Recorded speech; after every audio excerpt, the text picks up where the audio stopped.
فلا تحسبن الله مخلف وعده رسله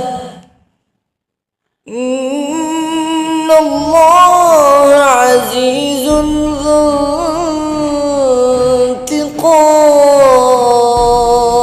انتقام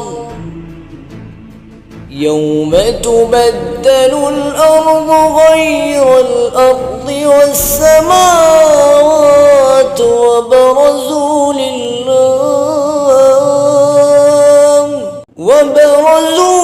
لله الواحد القهار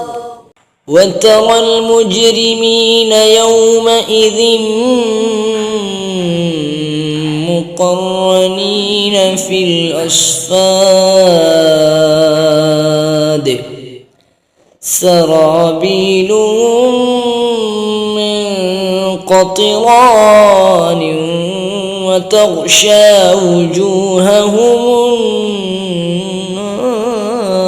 النار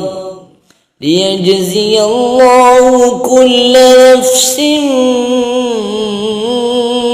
ما كسبت إن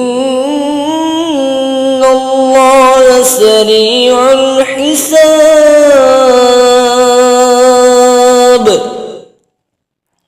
هذا بلاغ للناس ولينذروا به وليعلموا أنما هو إله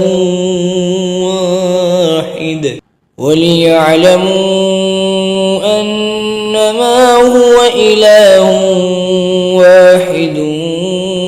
وليذكر أولو الألباب.